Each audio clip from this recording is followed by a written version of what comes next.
you done now? Pick six! Today we are talking North by Northwest, directed by Alfred Hitchcock, released in 1959.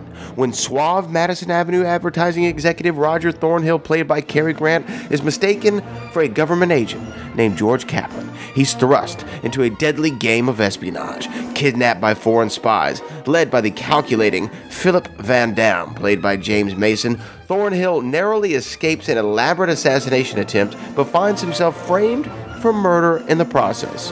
On the run and desperate to clear his name, Thornhill crosses paths with the mysterious and alluring Eve Kendall, played by Eva Marie Saint, who seems to offer help but may have secrets of her own. From a frantic auction house getaway to an iconic crop duster chase in open fields, Thornhill's journey races towards a tense showdown atop of the faces of Mount Rushmore, where identities, loyalties, and lives hang in the balance. Blending suspense, romance, and wit, North by Northwest is a masterclass in Hitchcockian intrigue, often hailed as one of the greatest thrillers ever made. This is North by Northwest.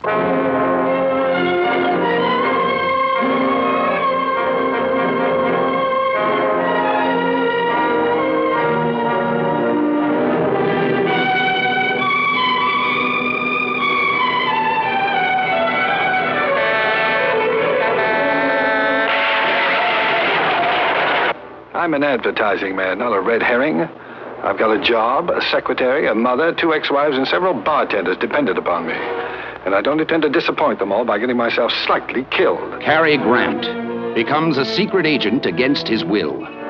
Propelled at gunpoint onto the highest level of international intrigue and framed for murder. Cary Grant, running for his life, searching for a man who doesn't exist, and a secret nobody knows, and finding a blonde who has all the answers. Hello there. Tell me, why are you so good to me? Shall I climb up and tell you why? At breakneck speed, they race together toward the excitement that lies dead ahead, north by northwest. How do I know you aren't a murderer? You don't. Cary Grant, Eva Marie Saint, and James Mason as the man of sinister surprises. Apparently, the only performance that'll satisfy you is when I play dead.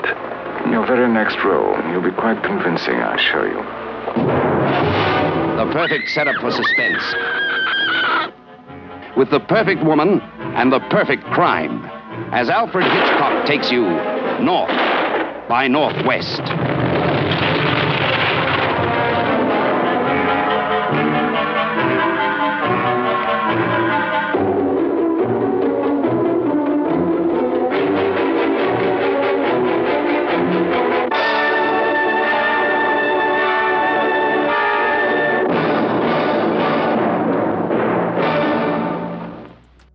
Pick six!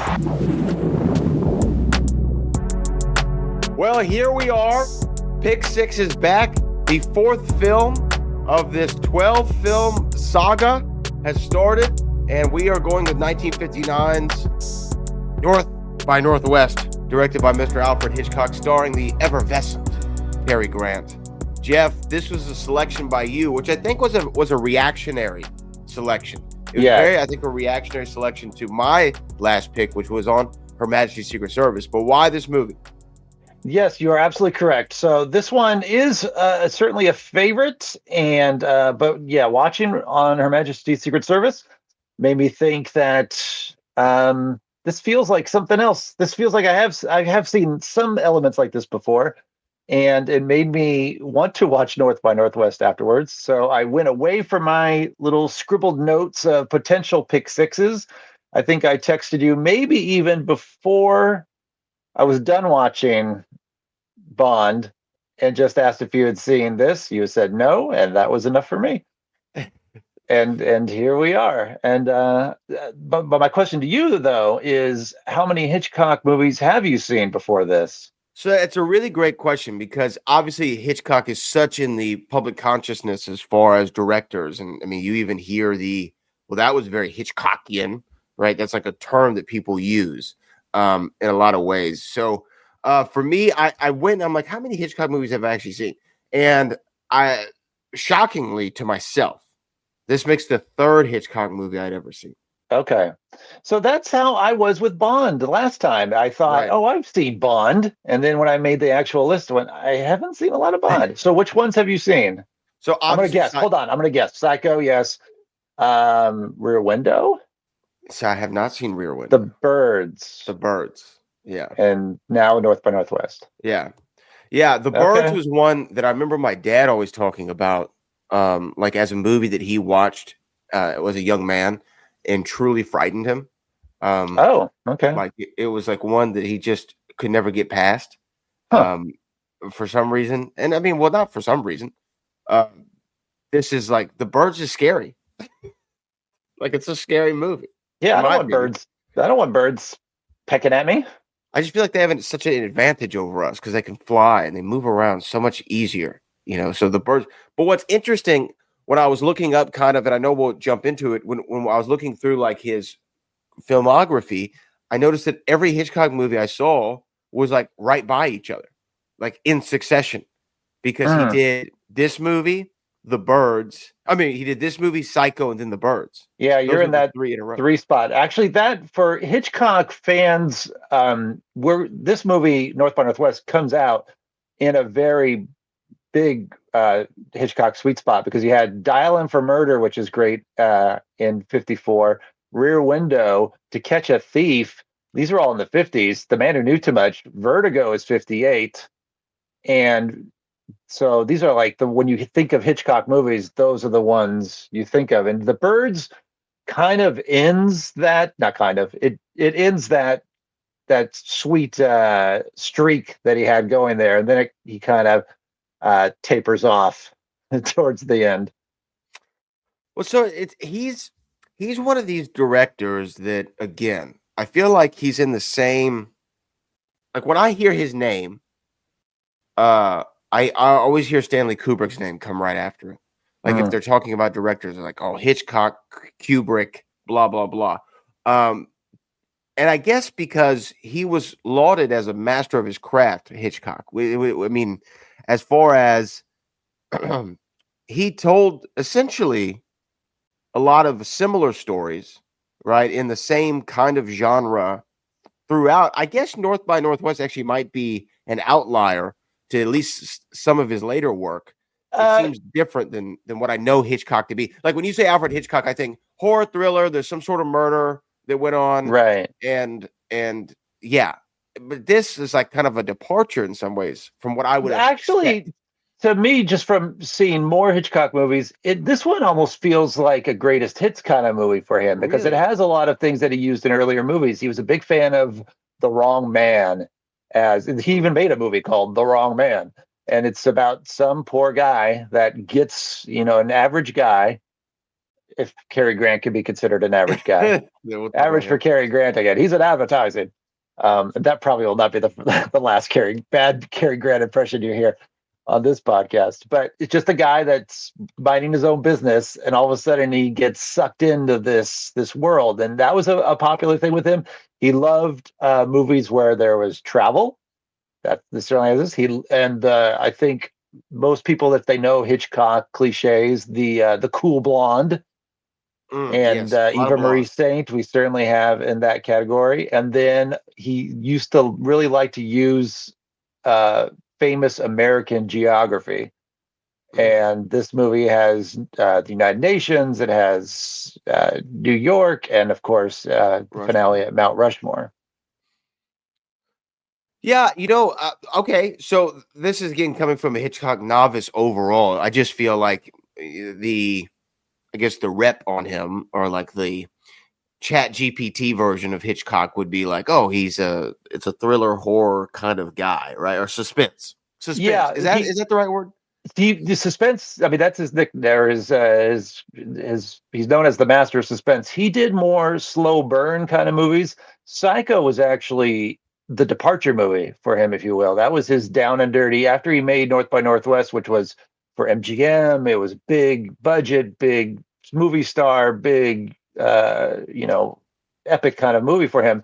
He then wanted to do Psycho and bring it all. Like he used his TV crew from the show Alfred Hitchcock Presents to film it, and it was very low budget. His reason for doing Psycho is he'd seen all these kind of cheap, scary movies come out, and he said, and this is kind of an egotistical quote, but he said, "What if somebody who was really terrific made one of these movies?" referring to himself. And that's how he ended up doing Psycho. This is not an episode about Psycho, but Psycho is, I would say, is what people mostly know, and that is, one of the very first slasher movies, or at least is credited to be one of the first slashers. And then The Birds is known as being, one of the first scary nature gone wrong on, like Jaws would be compared to The Birds later.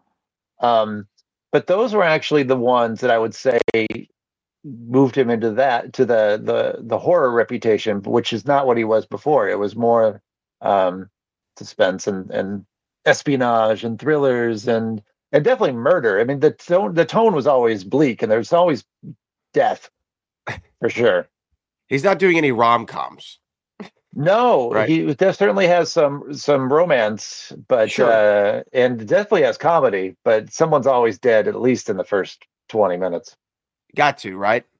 Someone's got to be dead in a Hitchcock movie quickly. Someone's got to be dead. And again, this is not a podcast about Psycho, but that's almost what was interesting about Psycho is here you have this like lead character, the protagonist, and then off with they're dead. Yep. Like an hour in. And you're like, wait, what? What are you, what? But I will say, as far as movies like this go, to bring it back to North by Northwest, I am a fan of this genre. I'm not saying spy thriller, but I like the idea of this guy is mistaken identity and what the hell. Now we're learning about this world through his eyes, and we feel for him because that is, I'd say on the list of fears that I have, and I don't know about you, like mistaken identity or wrongfully accused is like way up there. It's really high up of like, oh my gosh, you're framed for murder or whatever. Somebody points you out in a lineup and you're like, wait a minute, no, I didn't do it. I was just participating in this lineup. Like that actually kind of frightens me. Yeah. Well, my fear, slightly similar, but I have a very common name. And I am very fortunate that so far, knock on wood, nobody named Jeff Smith. I'm not worried about me doing something bad, but I'm certainly worried about one of the other hundreds of thousands of Jeff Smiths doing something terrible. And now I have to change my name because some jackass decided to kill somebody or do something stupid. So I'm worried about like the Seinfeld episode of having the name of the killer and having to change my name to OJ. So I have more of that fear than me doing something wrong. So all the Jeff Smiths out there, please you're doing fine. Just hang in there. Yeah. And it's funny, like when somebody is like really well known for something atrocious, right? That name just goes away, right? Yeah. Like I've never met another Orenthal or an OJ. No Adolphs, right? Yeah. You've never met they one. Killed it, so to speak. Yeah, I mean, it's a reason why I don't go by Jeffrey for sure, because there have been some bad Jeffreys. Jeffrey Dahmer, of course. But none of it, Dahmer, Epstein, they're all kind of bad news. So I'll stay away from that. But luckily, none of them have been casual with the way they name themselves. Or at least when they end up in the news, they don't say, oh, that crazy Jeff Epstein. Yeah. No one calls him Jeff. Yeah. So far, I'm lucky with the Goldblums and the DJ Jazzies and Bridges and Bezos. Bezos is getting close. So come on, Bezos. He's teetering on that line. Okay. I say this when we talk about this movie. We'll get into our categories here in a moment. But it's hard. I don't even know if you like this movie yet. This is.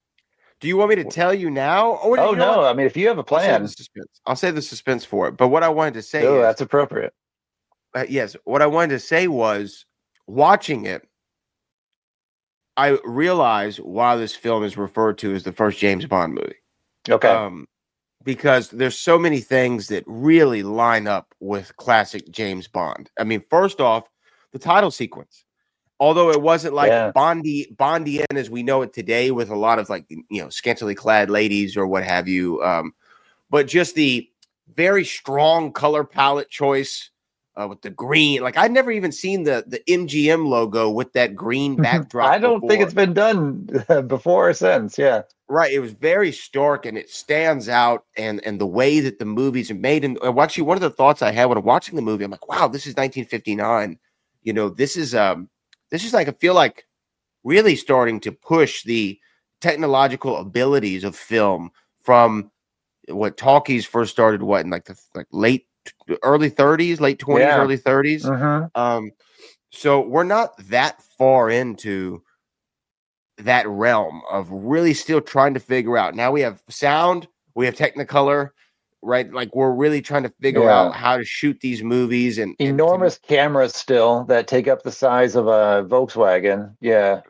And what I thought was really interesting. So let me start with that. So that I felt the Bondian DNA. So I felt the big set pieces, the sprawling locations, and one thing in particular that stood out like crazy to me as a Bond fan.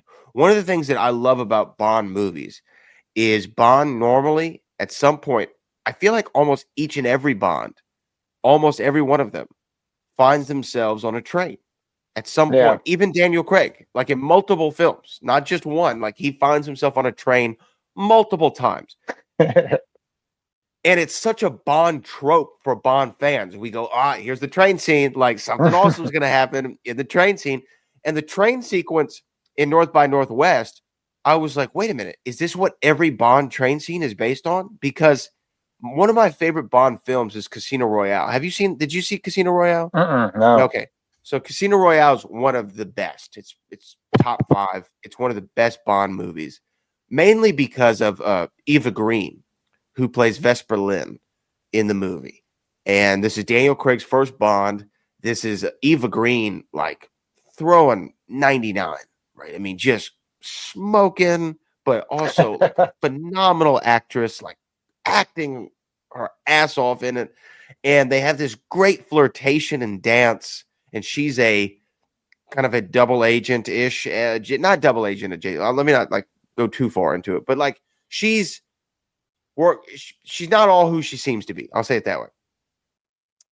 And that's kind of what we get here in the train scene with Eva Marie Saint and her character, Eve Kendall. And it felt so Bondian to me. And then the other thing is Cary Grant, who was probably when this movie was out? 50? Oh, I have that. Hold on. 40, he was in his late 50s. 40s, early 50s? Okay, yeah. He was in his 50s. But still a handsome son of a gun. Oh.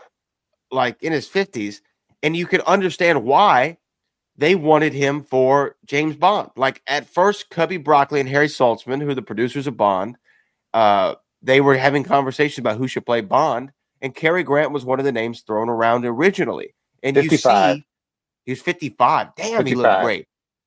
He looked great. Yeah, that's 6 years older than me. I don't feel great about myself right about now. He looked phenomenal in this movie. Yeah. So cool, so debonair. Every person's suit in this movie was off the charts, awesome.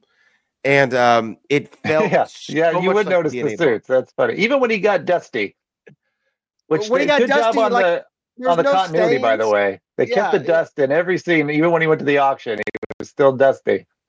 God, but he looked great. The suit looked great, and so I see the DNA of Bond everywhere, and like even, hey, we're gonna go to a really recognizable location to the world, and we're gonna have some big action sequence on this huge world stage. Bond's done it at places like the Eiffel Tower, for example, or whatever. And doing it at Mount Rushmore, like you see all the Bond traits here. And I thought that was really, really cool. And this movie comes out 3 years before Dr. No. Yeah. And you see like the producers go, hey, like everything that worked in North by Northwest. Yeah, let's use that. Yeah, why not? Yeah, for sure. Now here, let me ask you this. Yes. From Hitchcock, what stood out to me from Hitchcock, not having a full, understanding of everything Hitchcock, I found myself when I was watching it go, wow, what an interesting shot. Like, why would you shoot it that way? Like, that's like I would never like. There's a scene where I think he's leaving the United Nations, when he's leaving the UN, Oh, yeah. way up top, like way up top. And I Yeah, the go, matte painting. Yeah. yeah, I go, that's interesting. Like what an Yeah, whose interesting point of view shot. is that? Yeah, like what is the purpose of that? But I found it engaging. Like I don't know if is that kind of a signature of his. Like He does like the God shot, that's for sure. I don't know why God's looking down on him in that scene in particular, but it's after he grabs a knife right out of a guy's back, even though he didn't yes, actually kill him. Um, yeah, but yeah, it's definitely just. I think those are kind of the shots of isolation as well. It's there he is again. He's all by himself. He went to go get help in that scene. He was trying to find. I'm sure I say this almost every episode of Pick Six, but I hope you've all seen North by Northwest. He's trying to find George Kaplan. That's the whole thing. He's mistaken for this secret agent, and now he's trying to find the agent so he can say. So George Kaplan can say, "This guy, Cary Grant, Roger Thornhill, is not me." And the guy has no idea what he's talking about. Oh, he thought he was the owner of the house that he gets kidnapped, James Mason, and because he's a member of the United Nations, and then he gets killed immediately on the floor with a knife thrown to his back. And then Cary Grant takes the knife out of his back, gets his fingerprints all over it, and runs away and runs out of the United Nations. And we see God look down on him in a matte painting, looking. it's just interesting, sharp. right? Yeah, he likes to do camera tricks that Alfred Hitchcock. He's a fan. He's the movie right before this, Vertigo. He's the one that basically created the shot that is famous in Jaws, where the camera zooms while the camera pulls back, and it's the rack focus. Yeah. What's it called? Not rack focus, but it's like the movie dolly or something like that. Use that in Vertigo. So he loves his camera tricks. Well, that's also just showing, how they were still figuring out. I mean, I guess they still are to this day, but they're always figuring things out. But just, I feel like innovators. That's what I'm looking. That's what I'm looking for. I feel like Hitchcock's probably one of those guys who's so innovative, and that's why his name and some of these films have stood the test of time due to that innovation, the ability to build suspense, so on and so forth. Yeah, some say gimmicky. Before this, he made a movie called Rope that was supposed to be the very first movie without cuts, but it was a time where film reels or film, that they used to film on they could only film 10 minutes at a time. So he would film 10 minutes of a scene. It all took place in one apartment. And then he would zoom in on somebody's back, or he'd zoom in on something to hide. That's how he had the cut. It was way before Birdman, where they could do the digital swoops and things to hide the cuts. But so he was always trying to do like some naysayers will call it gimmicky. But always trying to do something interesting with the camera for sure. Well, I think we've kind of gone through some of our highlights of this movie. I think we're going to get into some more of them. I think when we go into the scene, our categories, right? Are you ready to go into some categories? Absolutely. Okay. First up, we got the scene stealer. Now, I feel like it's too obvious to say Cary Grant as a scene stealer. He is basically the character we watched through the entire movie. Very much the whole time he's there. So I'm actually going to go with Eva Marie Saint. Okay. Gosh, she's gorgeous. What I love is that she's not just gorgeous, which would be really easy to do in these movies. It's just like, hey, here's this beautiful blonde. But she's like calculating. She seems like she's always ahead of everybody, including Mr. Thornhill or Mr. Kaplan. And I love that train sequence. So awesome. And then I don't know. I really loved what she brought to this role, and she's kind of stole the movie for me in a lot of ways.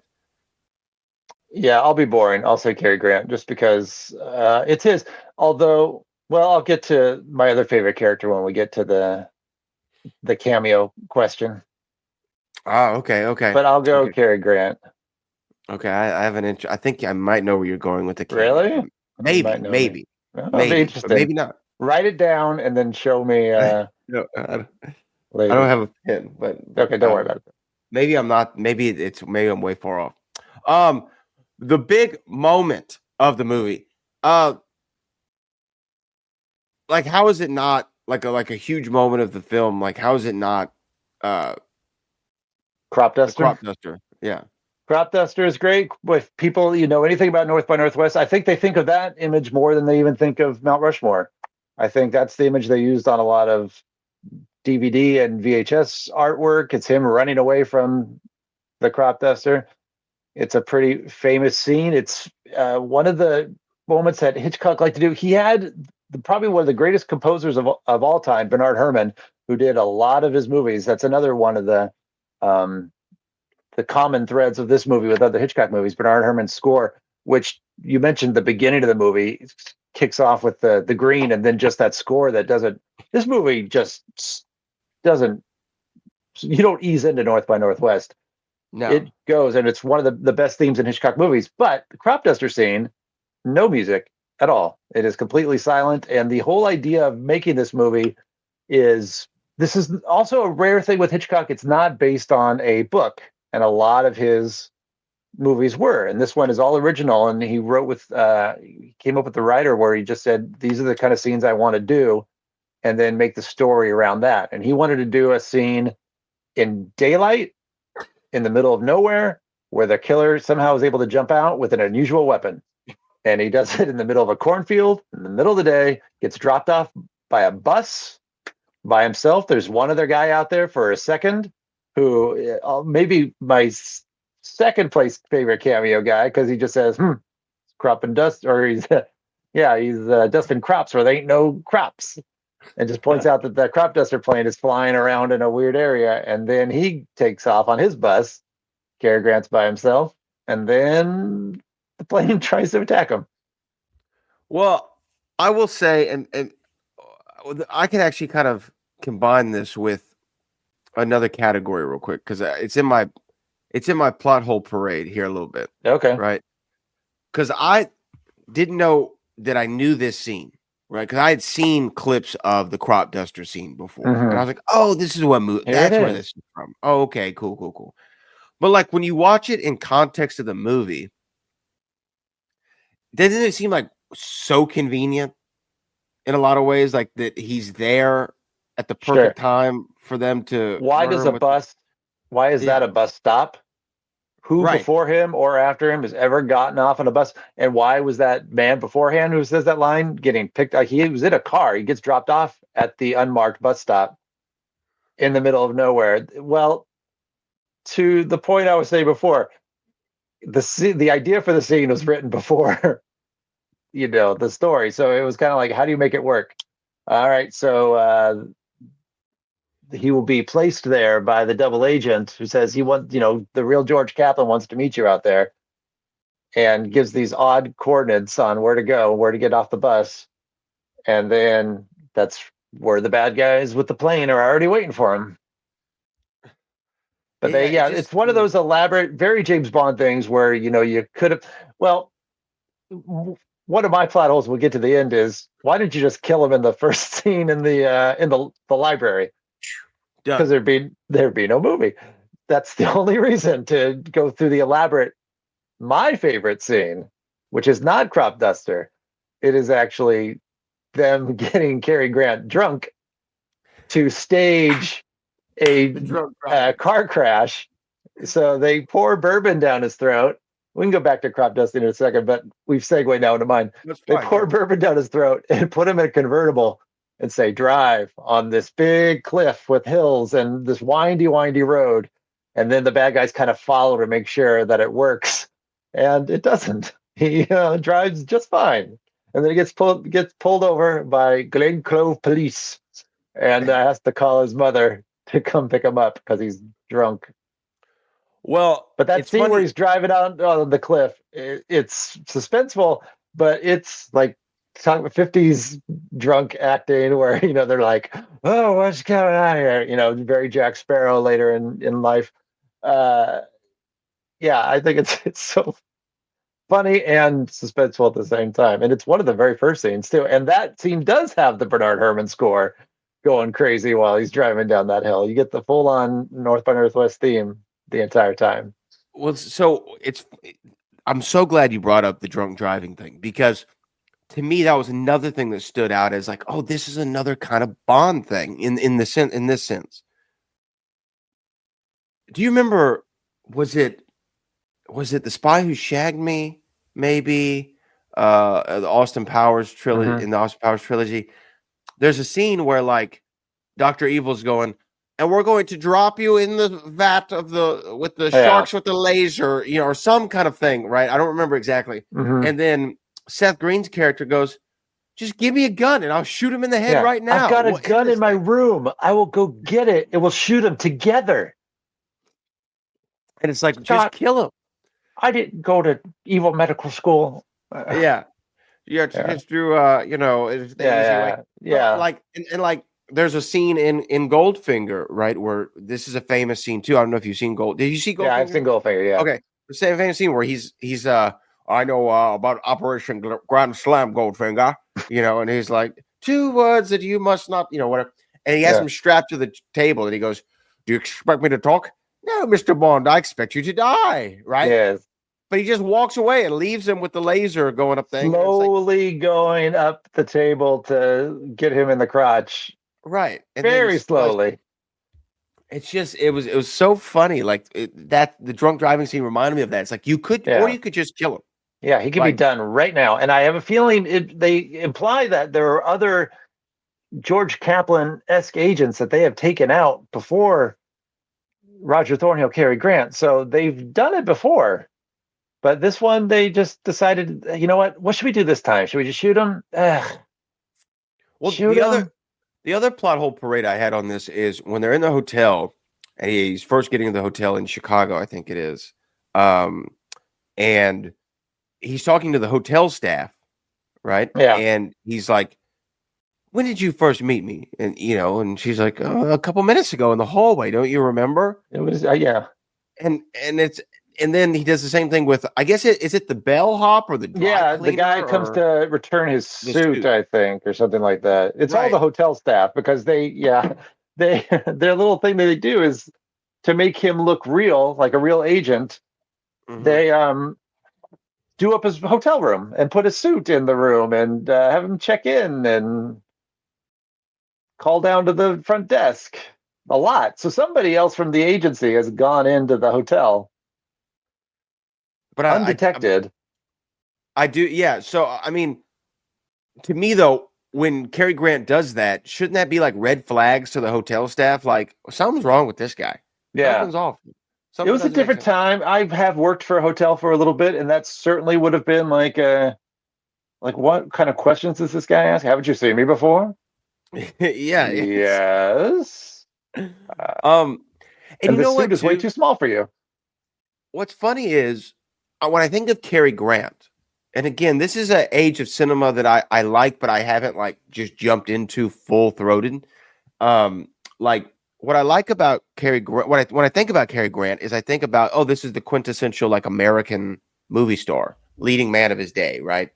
You think of names like him, you think of who's the other one? Rock Hudson, people of that ilk, and I didn't know that Cary Grant was not born in the United States.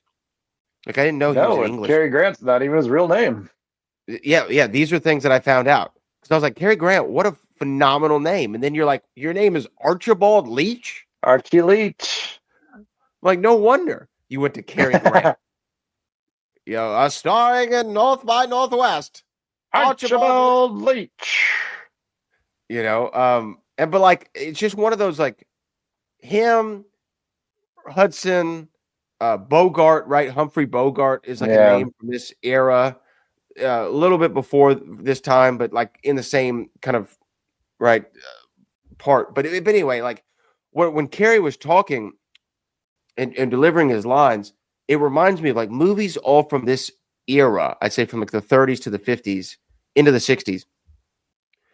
American, quote unquote, still have a very British way of talking. It's like not full on British accent, but it's very theatrical. It's the way the Romans, for some reason, used to speak in movies back then. Yeah. They would all kind of have a faux English accent. Yeah, he's definitely he's an advertising man from New York, but he has like, it's not, yeah. Well, Cary Grant, he's like an English man who doesn't speak like any Englishman. It's like the Kennedys don't speak like anybody else from Massachusetts. No one has that Kennedy accent. It's very Right. unique just to them. So it's like they come from another planet, and that's the way they think we talk here. It's interesting. His accent. I mean, movies in general, but like his, it's specifically. It's like it's not British, but it is. Yeah, But it's not. You know. it's like what Madonna sometimes does. Yes, or the aforementioned Johnny Depp. I think there was a period in Johnny Oh Depp yeah, land where he just was Jack Yeah. Sparrow. yeah. Okay, let's go to the prop shop. What are you taking home? Okay, all right. Let me find my prop shop. Am I jumping around? No, Too much? well, I had my notes on my phone, Oh, and gotcha, then gotcha. little behind the curtain, everybody. I had to switch from laptop to phone for the recording, and so now I'm looking at my laptop trying to find where I had that prop shop. Okay, so at first I thought, oh, how cool it'd be to have one of his matchbooks with the ROT on it. That would be great. I'm sure there's an Etsy store that has it.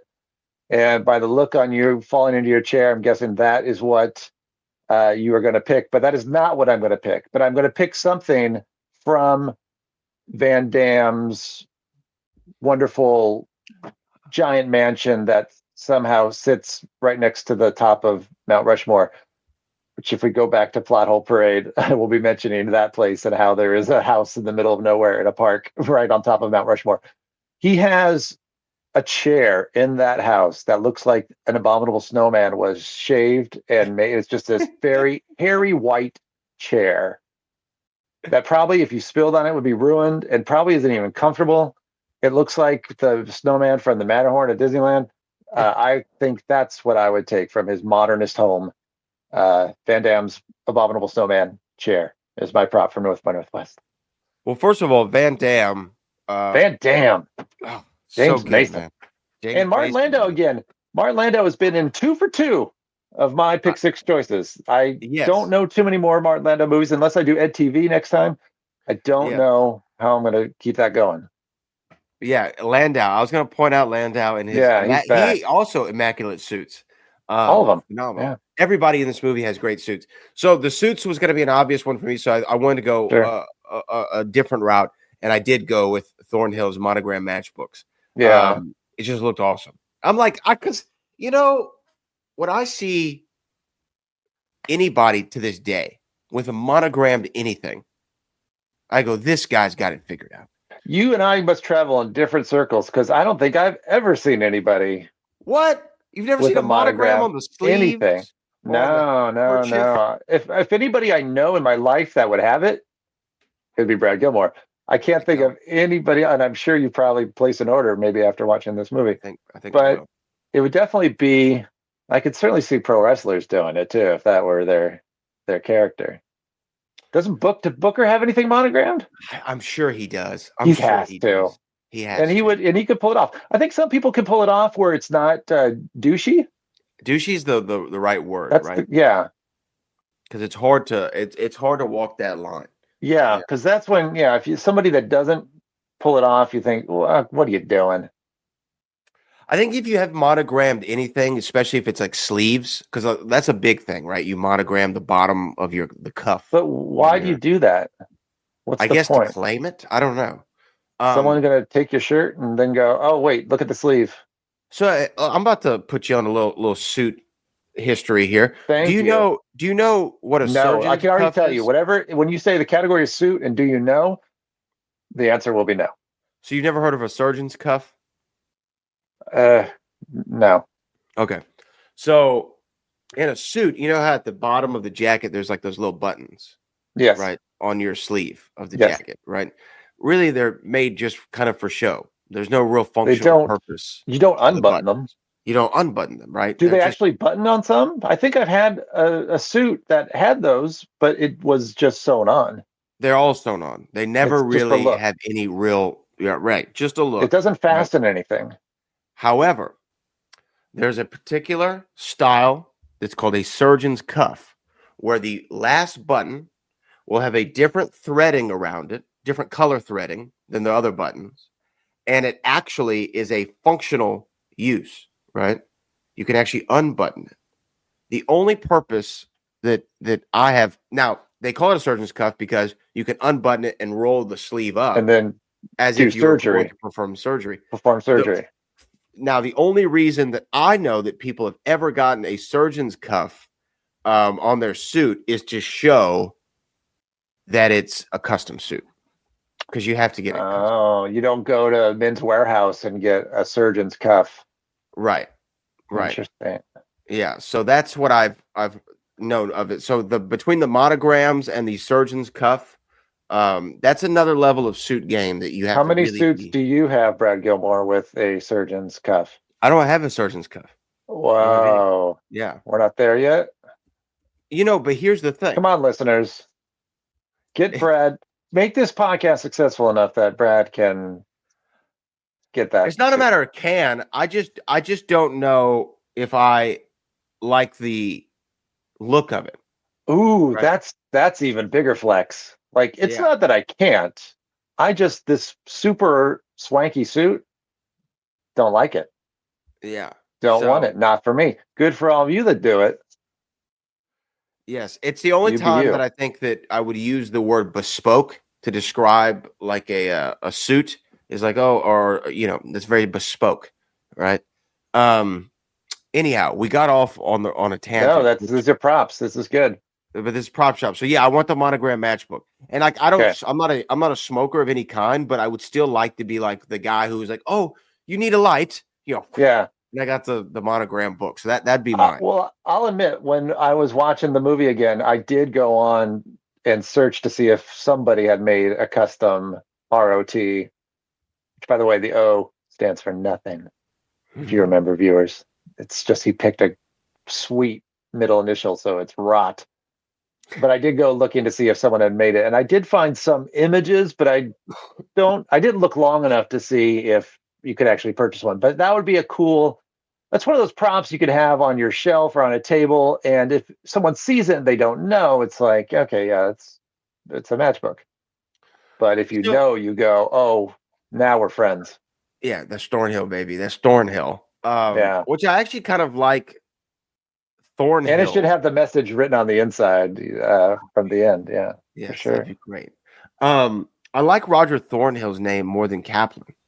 George Kaplan. George Kaplan. I feel like Roger Thornhill sounds cooler than George Kaplan. Yeah, it should have been the other way around. Thornhill. But I think Kaplan's supposed to kind of blend. Like, maybe that kind of name shouldn't stand out so much. Well, like James Bond, right? That's the idea behind the name James Bond. Is you don't want it to sound too. Boom. Yeah. Okay, one-liner legend. What do you have? What do you have for this? I have two, really, but I'll let you go first. Okay, so mine is, I'm trying to find now the whole thing, because I wrote down foolishly the beginning of it, because it's kind of a long line, but I think it deserves to be read in its entirety. And it's when Cary Grant is talking to the guy doesn't have a name, but he's from the government, and he's trying to convince Cary Grant's character. I keep calling him Cary Grant because it's always just Cary Grant. It's like a movie. If it's John Wayne, you don't call him Ethan. Yeah, it's Cary Grant. But it's him basically asking him to be George Kaplan, and Cary Grant is telling him why he should not do it. And he says, I'm an advertising man, not a red herring. I've got a job, a secretary, a mother, 2 ex-wives, and several bartenders that depend upon me. And I don't intend to disappoint them all by getting myself slightly killed. So I like my favorite part is the 2 ex-wives is interesting. And then there's several bartenders that are dependent upon him. If he stops living, their bar will go out of business.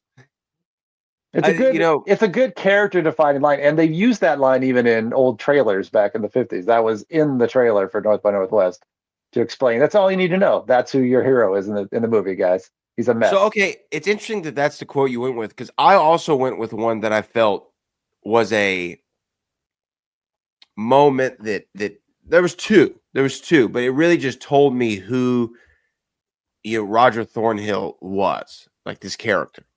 The first one is where he's obviously talking to our fair lady, and he says, "I never discuss love on an empty stomach." Right, just a great line. I just like that line in general. But the one that I really, really liked was, and it's just, I think it goes back to the way that people used to speak. Like even the line that you had just there. That's I just love Cary Grant line. It should be fast. If it was James Stewart, it would not have the same effect. Right. It's just I'm an advertising man, not a red herring. When he says, "Not that I mind a slight case of abduction now and then, but I have tickets to the theater this evening." For a show I was looking forward to. For a show I was looking as a little forward extra. Oh, it wasn't even a bad show. Like this one I wanted to see. I wanted to go see that. I have tickets to the theater. Not that I mind. Like any other day, like go ahead, abduction. It's fine. But you guys picked a bad night. I got tickets to the theater. You guys, you suck. I love that one. I love that line so much. It's pretty good. Yeah, because it shows his character is pretty he's seen it all, which is funny because he says later that his ex-wives that I mentioned, divorced him because he lived too dull a life. But it doesn't sound like he lives a dull life, although he is a mama's boy. He is very much a mother's boy. Yeah. Very much a mama's boy. And actually, I'll use that as my segue into my other favorite, my cameo character. It is his mother. I don't know who you were going to guess, but okay. That's who it is for me. Who were you thinking it was going to be? You know who I thought you liked? I thought you liked the well, I don't know what the name of the actor is, but the auctioneer guy. I do like the auctioneer. Okay. That's funny you would say that because he is. I just made a note about the auctioneer last night because then I researched and he was a Goldfinger, kind of. He's a voice of a radio newsman, and the actor did a lot of voiceover stuff. He ended up doing like cartoons and stuff. But I did like the put off auctioneer. That's okay. You know me, Brad Gilmore. Yeah, very good. I was like, I think he likes. No, you're pretty close because I'm gonna go like it can't be somebody. It's not gonna be Van Damme, too obvious. Unless, I try not to be the obvious unless they absolutely deserve it. Sure. But I think the mother is funny because she's just like this isn't the first time she's bailed her son out. Yeah. I like when he's on the elevator with the bad guys and she's like, when he says it's them. And she says, "You're not really going to kill my son, are you?" And like she doesn't buy any of it. And I think she's delightful. Her name was Jessie Royce Landis. And fun fact, she was 8 years older than Cary Grant. 8? Playing his mother. That's it. Well, because he's supposed to be in his late 30s in the movie, right? He says something about, that he's in his late 30s, which, sure, I buy it. I mean, he looks great. Yeah. I'd say like mid 40s, but yeah. We can go but a hard 30. Like a hard, like a 1959 30. That's a different. Yeah, everybody looked older then. I mean, right now, look, I'm almost 50 and I'm wearing a hoodie and a baseball hat, and that's not how they dressed back then. But it's also like people age different. I don't know if we've had this conversation on the show or not, but I saw a thing recently where it was like, hey, they had a picture of Jennifer Lopez. Oh, yeah. And they were like, Jennifer Lopez is older than B. Arthur, Rue McLachlan, and Betty White were in the Golden Girls. And you're like, wait, what? Those memes are hilarious and depressing for me, and they'll get you too eventually, Brad Gilmore. You're knocking on the door. Like it'll show the cast of Cheers, and it'll say Rhea Perlman, 38. I go, holy cow! No offense to Rhea Perlman, but she always I saw that show when I was young. And they always seemed like older. It's like when you think back to, I was recently thinking back to high school and thinking about the teachers I used to be afraid of. They were probably like 5 years older than me. They probably just got out of college, the young ones. And here I am listening to them like, you guys don't know anything either. You just went to college. You probably just breezed by if you're at this school. 100%. Speaking as a former public educator, I could attest to that. Well, yeah, I can only imagine what now that I create, and you should write about that because that would be very interesting. I create all new stories about what they were talking about with all of us and how gossipy they probably were. Yeah, well, you know what? I'm sure you all had opinions about all the students, just like we all did. And went, oh, that one. Well, here's the thing. There's so many students that you don't have an opinion on all of them, but you have every teacher knows the same like 5 students. Sure. You're and like, usually such it's such, right? not for a good reason. Typically not, unless they're like a superb academic. Yeah, like right? Reese Witherspoon and right.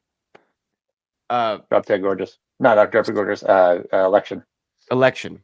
Yeah. So okay, let me continue. My cameo king, I cheated on this one. Okay, I cheated because I feel like Abraham it's a part of his. Well, that'd be a great one. I feel like it's a part of the story, right? Always with Hitchcock is Hitchcock. He puts himself in all the movies. He's in it. He has a cameo. He has the cameo. One of his best ones, I think. Yeah. So I feel like you have to go Hitchcock. And you know what? I am so pro directors being in the movie. I like this. I like it. It depends on what they put themselves in. I could have done without Quentin Tarantino's Australian accent. Oh, and Django. I think M. Night Shyamalan gives his performances a little too much glory than they need to be. I like cameos. I like maybe a couple lines. I think Kevin Smith does fine as Silent Bob. I think he's smart that he plays the part that has no lines. Okay, that's a great point. I don't want too much director in the movie, but like I enjoy like showing up for a second. I want to be the kind of cameo if I were to direct a movie to where it's like, hey, did you know the guy who came up and did this? Mm-hmm. He actually directed the movie. I don't want it to be so obvious to where it's like, Quentin in Pulp Fiction is good. Quentin in Pulp Fiction's good, but it's like it's a pretty meaty role. Right, in the scene with Jules and Jimmy, so I don't want that much, but I do like. So that's what I'm saying. I like Hitchcock. It's like boom, boom, he's there and he's gone. Yeah, and at this point in his career, he had been doing the show. This is part of the reason why Hitchcock became a brand. He was doing a TV show called Alfred Hitchcock Presents, and he was the host, kind of like Rod Serling in The Twilight Zone. So everybody knew what he looked like. He also had a very he stood out, I'll say. He had a unique look. Yeah. And so, but he always put himself as in a cameo in his movies. And when he first started doing it, it was during the silent era. And it was when he didn't have enough actors to play background actors. So to fill space, and fortunately, he's filled space. He put himself in the movie, and then he just kept doing it. And then people started to spot him because he has that unique look.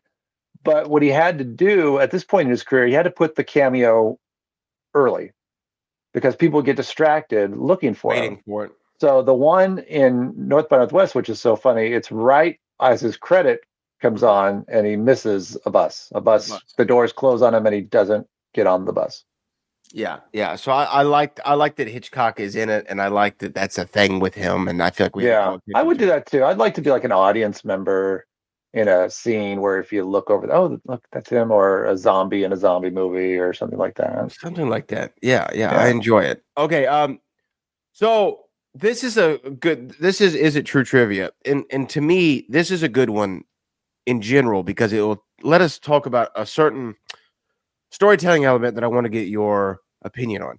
But this is this true trivia? This is Cary Grant allegedly thought the plot was so confusing during the movie that he told Hitchcock, I can't make heads or tails of it.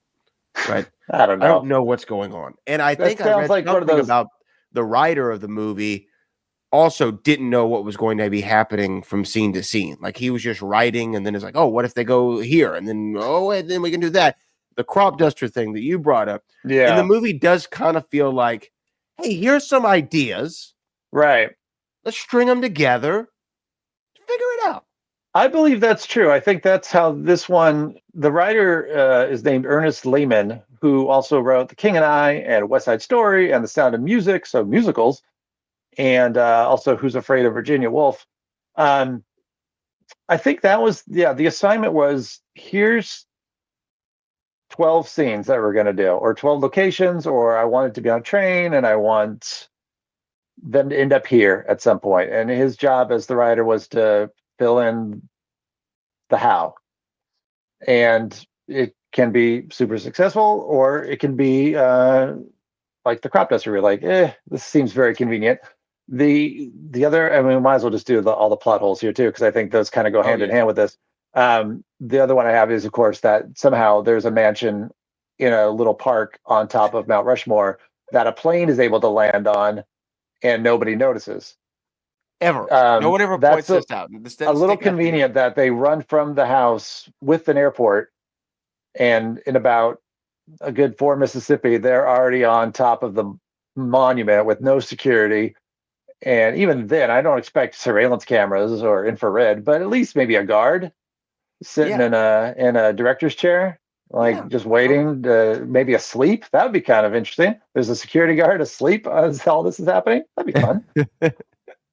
And they run all over the monument, and he just sleeps. So yeah, I think they had to. Ernest Lehman had to just kind of put the puzzle together. I do think a lot of times in the 50s, some of those kind of behind the scenes stories, like Janet Leigh, going back to Psycho, famously said, "And I never took a shower again."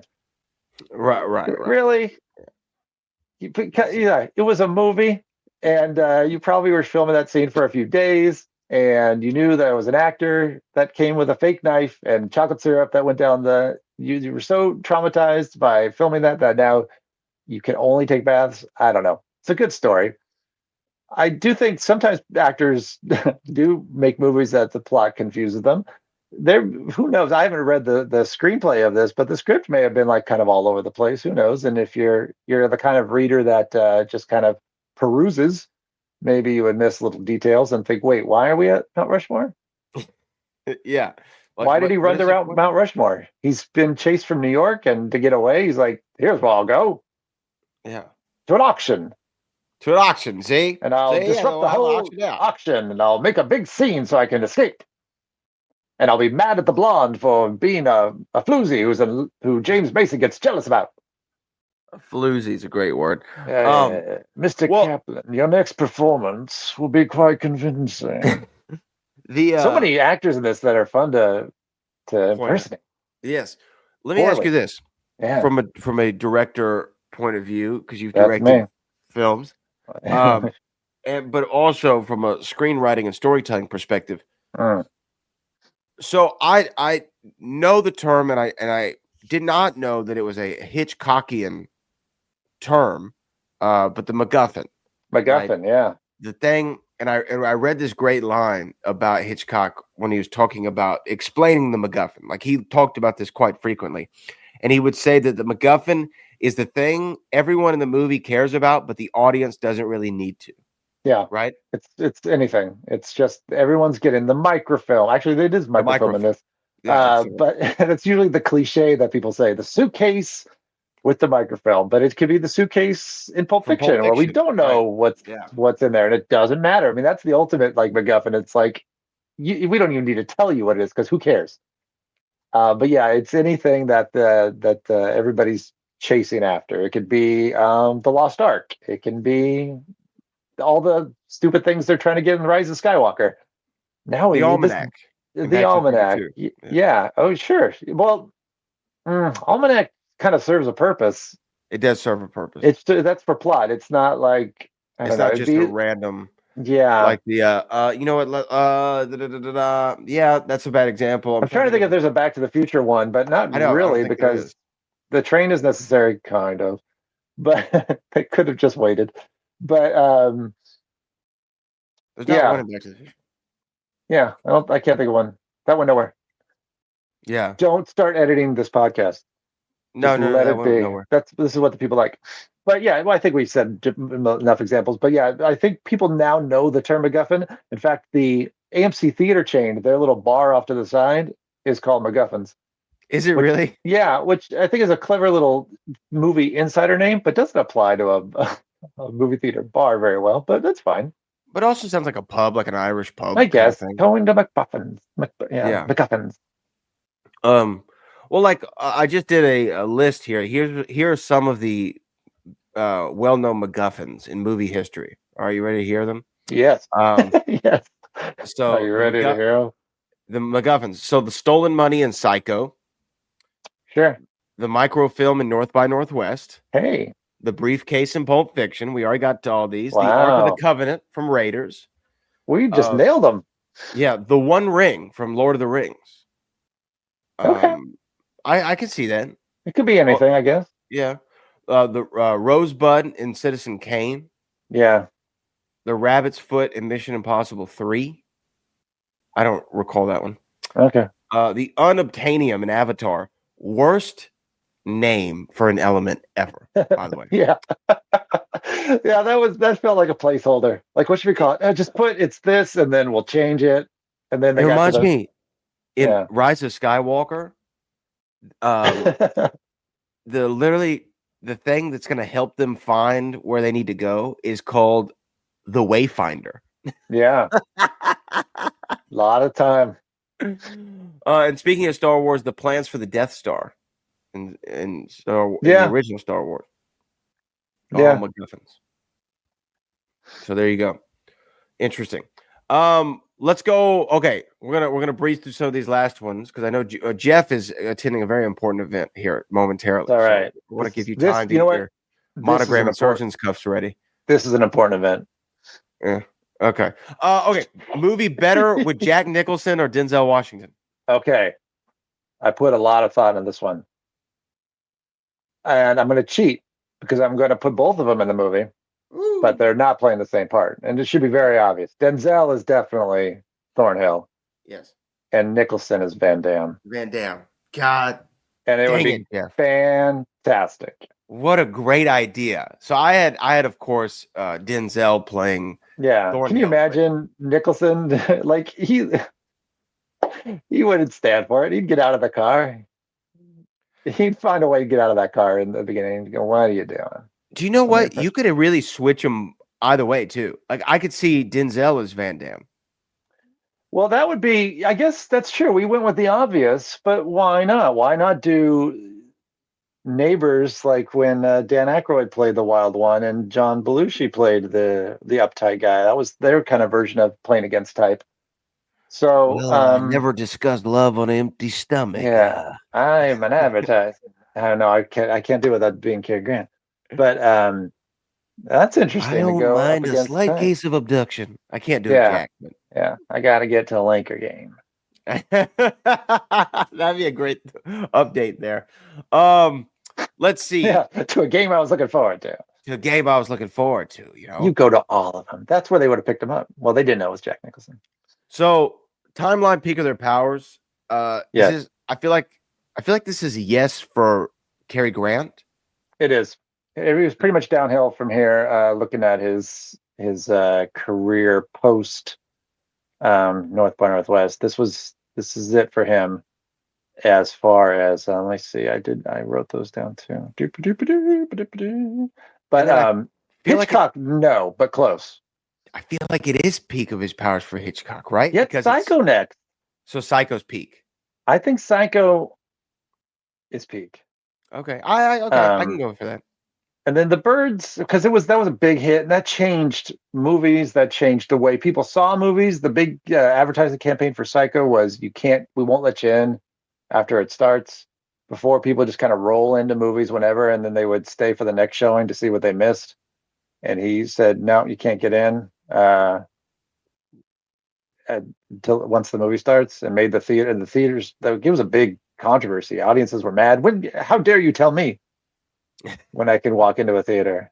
But it was a big deal. So I think it's close to peak. But yeah, Cary Grant, his movies after this were just kind of meh. Let's see. Oh, I love this one because I think I have a decent answer for it. Replace what actor from SNL, Seinfeld, Tarantino, or pro wrestling? So go ahead. Yes. I'm replacing Eve Kendall with Uma Thurman. Okay. Or Eve Marie Saint with Uma Thurman. Okay. Interesting. Blonde, bombshell. We still kind of are there.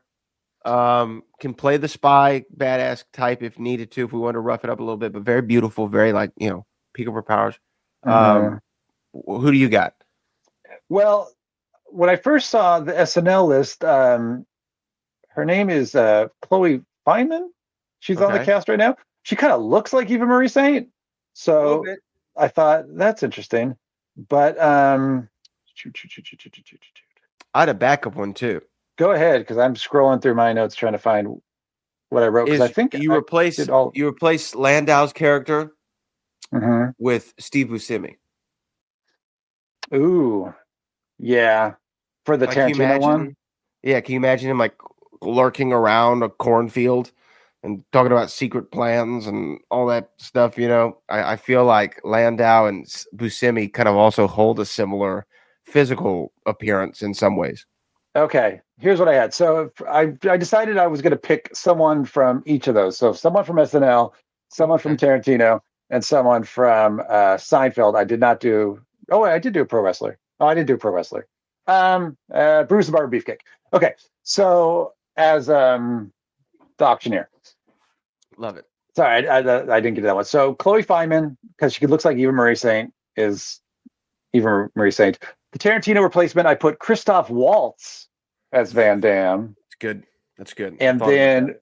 for Seinfeld swap, I put Roger's mother replaced by Estelle Costanza, George's mom, as his mother.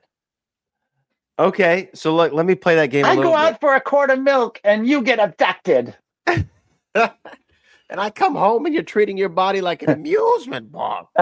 Roger, I'm hungry. Hang on, Mom, hang on. You don't know anything about bras.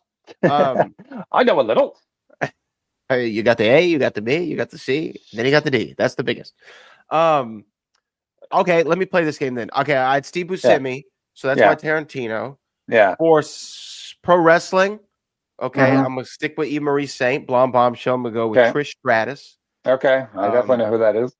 Yeah, you should. I do. You should. I do. I'm a And heterosexual male. I know exactly who that is. Okay, and then let's see for Seinfeld. Okay, Yeah. I'm gonna replace Van Damme with Wayne Knight. Excellent. Nice. And then Is it for getting hot in here, Mr. Thornhill? Actually, I'm quite comfortable. here we go. For SNL, Yeah. I'm replacing Cary Grant with Eddie Murphy. Okay. Because he can do Meek, Bowfinger.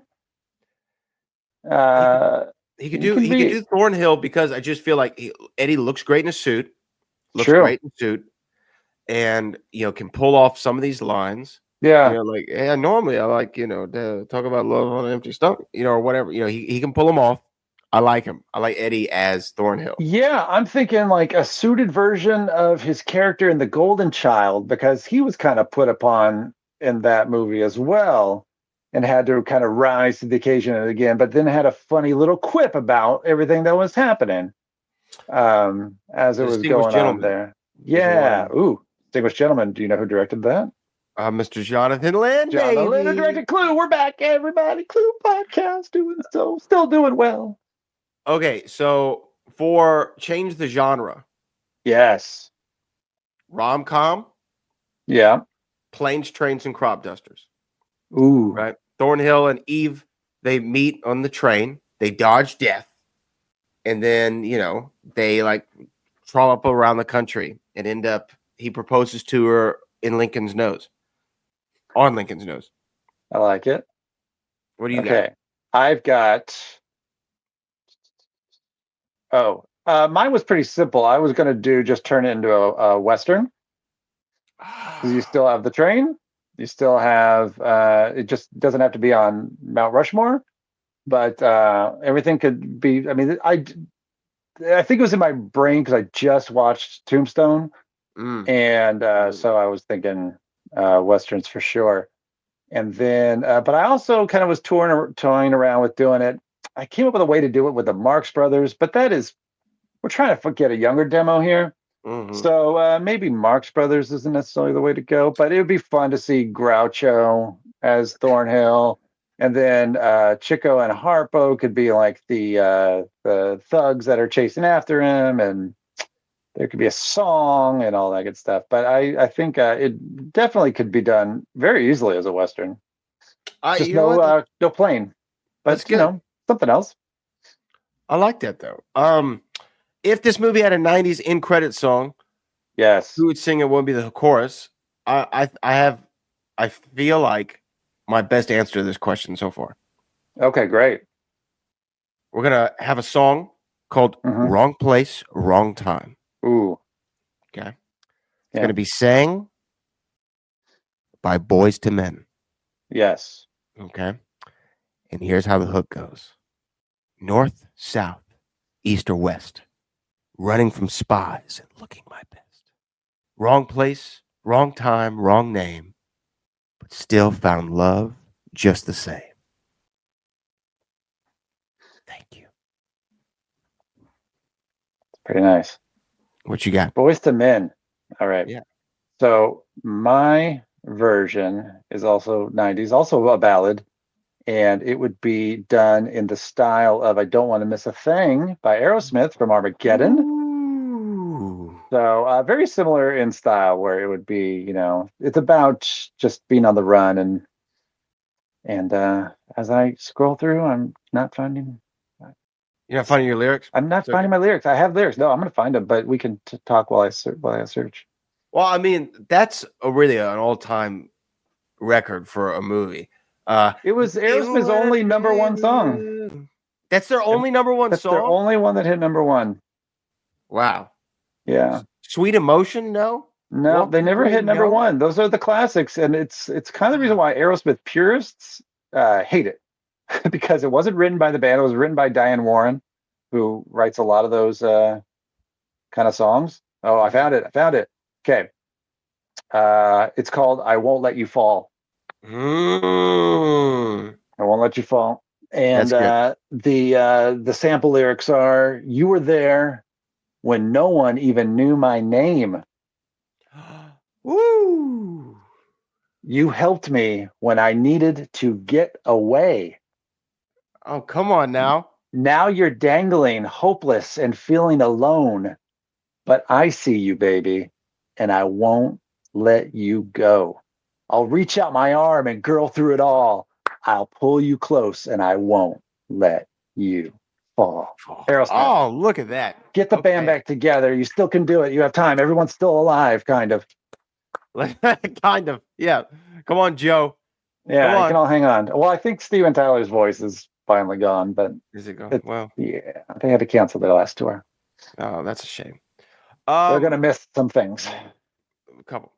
Best use of food or drink. I feel like it's the when they're sitting in the train and they're sitting there and drinking. Yeah, you would like that scene. Yeah, very swanky. Yeah. What do you think? And bourbon, drunk driving. Oh yeah, duh. Oh wait, no, okay. No, that I'm taking. No, that's okay. No, I know. See, not to say that I put one extra thought in it than you did, but of course that's the first thought. It's they have this seductive dinner where she suggests what he orders, and he gets it, and then he says the line that you mentioned: "I can't make love on an empty stomach." So come. Yes. But yeah, bourbon. That's a good one. Okay, I'm gonna go home and sleep with my wife award for who won the movie. I mean, my opinion, Cary Grant's suit won the movie. I mean, this thing battle tested, bulletproof, wrinkle proof, seduction proof. Come on, man. It got dusty, but did it ever tear? No. Yeah. It's durable. Yeah, what kind of suit was it? Teflon, baby.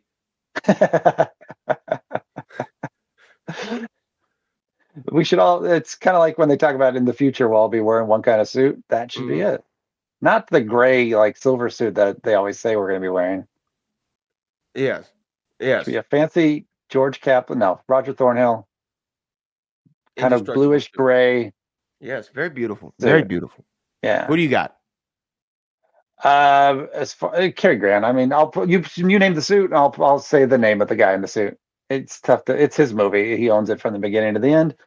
And even when he gets his heart broken and he's sad, he's tough, man. Like he gives it to her in that auction scene where he decides that she's like he doesn't like to be bamboozled. This one. No, not a fan. Even Not a fan though of the he's an bamboozle. advertising and he says there's no such thing as a lie, there's just a case of exaggeration, Yes. which is a wonderful early line of the character, and that's kind of what happens to him. And but he gets butthurt about it, but still, he knows how to make Van Damme jealous by all the things he says. Mm-hmm. That's Van Damme's kryptonite right there. Ladies, man. Ladies, Do it to you, man, baby. especially those cool blondes. Gotta love the blondes, man. Marty, something's got to be done about your kids' award for what happens the next day. I just feel like not just the next day, but the next years, Thornhill constantly will say, "Did I ever tell you about that time that I was a spy?" Oh, he's gonna use that story for the rest of his life. Yeah, that's the story. Or like, "Did I ever tell you about the time that I traipsed across the stone facade of Mount Rushmore?" I feel like Yes. So I decided for what happens next to write a pitch for the sequel, Let's go. and it is called South by Southeast, and it is 2 years later. Roger and Eve Thornhill married. They did get married. And now they live with Roger's mother in New York. And they decide they're going to go on a belated honeymoon to Austin, Texas. And I thought you'd like that. South by South. And unfortunately, while they're on their road trip, Eve is mistaken for a covert courier and supposedly someone who is smuggling a type secret. Who cares? A MacGuffin. We can come up with that later. And it could taste, basically, it's like a list of double agents and their real names. Sure, why not? And so Eve is kidnapped, and Roger now must be on the run to find her while having a baby strapped to his back. He's got to take his little baby with him, little George. And because we really don't see what happens to him at the end, he brings on Van Damme to assist, because Van Damme knows the people that kidnapped Eve. So Roger, baby George, Van Damme all race to Austin to save Eve. Hilarious. And the finale, it takes place at the Alamo. Love it. Love that There they you go go. from Austin to San Antonio, and I love that. You know, what I mean, it should be South by Southwest, right? Because that's what the festival is. Right. This is pre-festival, but then we could say that's where they got the name. I feel like they would have had to have gotten the name from North by Northwest. I would assume, which is funny. Right. Well, I would assume that's where Kanye and Kim got their baby name, and but it's funny that North by Northwest is not really a real direction. It doesn't exist, but that's kind of the point. But well, it's just another thing. It sounds and then they good. end up, but they don't even go north. Yeah, I actually read somewhere that there was like, maybe this was on IMDb. There was two like other potential titles for this movie. One was Breathless. Okay. And one was like Lincoln's Nose or something. Yeah, the man on Lincoln's nose or something like that. Yeah. Breathless is pretty generic. Yeah. It doesn't tell you anything. And I don't really remember too many scenes where they're really that out of breath. Yeah, I don't know. I don't know why that was an idea. Well, you already pitched what you would do of sequel, prequel, or prestige TV. Yeah. I'd like to see a TV prequel series for Eve Kendall. Ooh, okay. Yeah, there's a lot going on there that we don't know. There is a lot. How did she get into this life? How did she get here? How'd she get on the train? Like, let's figure it out. I want to see the lead up, but I would like for it to be kind of like that Star Wars movie. What was it called? Rogue One, where the whole movie that ends right where the fourth one, episode 4 starts. Right. Yeah. Very good. That's what the last episode. She gets on the train. Yes. Yes, she gets on the train. Exactly. That's And what I then you want to see. see like the back of an actor who looks like Cary Grant get on the train too, and then it pulls out of the station. And then, last shot, she's sitting there in the dining car and she looks up as if she hears somebody walking in. Don't stop. Cut to black. Believing. There it Boom. is. There you go. Love it. What's the name of the show? All About Eve? All About Eve seems the obvious one. But Yeah. I'd want it. You'd have to have the character name in it, so we establish character. Yeah. Eve Kendall, double agent. Nice. That's all you need. Yeah. Look, Chloe Jeff. Fineman. What? Look, Jeff. This movie. Yes. You haven't even said if you liked it yet. I like this. You did keep the suspense going, and then you just threw it out there. I liked it. I liked it. I didn't love it. Okay. Because not that it's not good, not that I wouldn't watch it again, not that I didn't enjoy it, is because the whole time I think that's having this huge Bond, love in my head. Yeah. The whole time I'm like, God, I wish this was a Bond movie. I just wish this was a Bond movie. It's so close to being Bond. Why isn't this Bond? Why isn't this Bond? And it was like keeping me. I'm like, like literally, I'm watching. I'm like, if this was Bond, this would be a good moment for Q to show up, and then we could have the Q scene here. Yeah, if only he had like a gadget. Right. And but I did like the movie. I like Cary Grant a lot in it. And you know what? I've now seen 3 Hitchcock movies, so I feel good about it. So just a reminder to the people, you gave a thumbs up to Phantom, right? Yes. I gave a huge thumbs up to Ed Wood. Mm-hmm.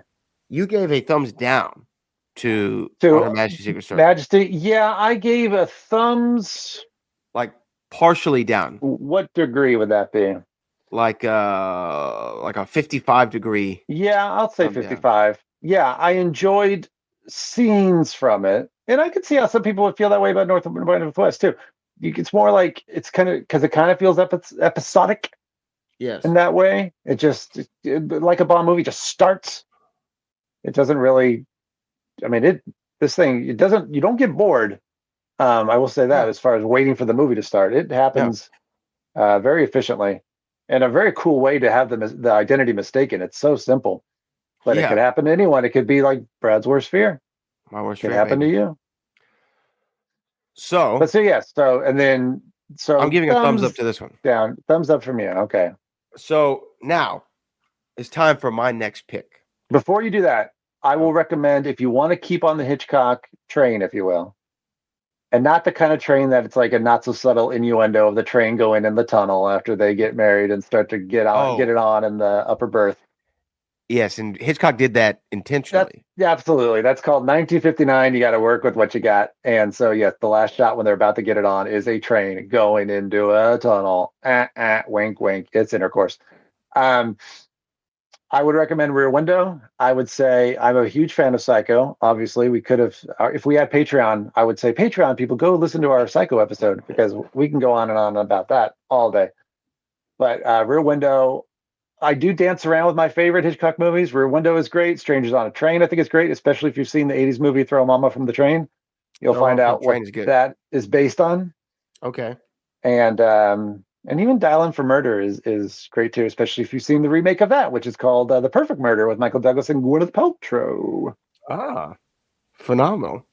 Yes. Okay, so we got to continue the Hitchcockian train. Hitchcock is good, but I would say once you hit the birds, the Marnie is an okay movie. It's got Tippi Hedren again. Frenzy is fine, but he does taper off. He does Hitchcock proves the Tarantino philosophy that you should probably do 10 and then get out before you fade away. Because I almost feel like North by Northwest kind of is like, in the way I said, it's kind of a greatest hits. It's kind of like Once Upon a Time in Hollywood in that way, where it's like everything he's done went into this, and then he took the weird right turn from Psycho. It'd be like if Tarantino for his last movie decided to do a Blumhouse movie as his finale. That's how that was for Hitchcock. So, and then he unfortunately just kind of petered out towards the end. His last movie, Family Plot, I don't even know if I've seen it. Well, let me ask you this. as far as the Tarantino of it all, and I know this is off subject, but I just want to ask. If you count Kill Bill as 2 films instead of he's 1, done. and he's done at Once Upon a Time, Mm-hmm. Once Upon a Time is the movie to go out on. I think it's yeah, I agree. I think it's a fine finale, and a lot of people said that, like, hey, maybe that should be it, because you can count Kill Bill as 2, and then you can count his segment from 4 Rooms as like a 0.25, and so that kind of puts him over. I mean, if he counts Death Proof as a whole movie, then he can. Right.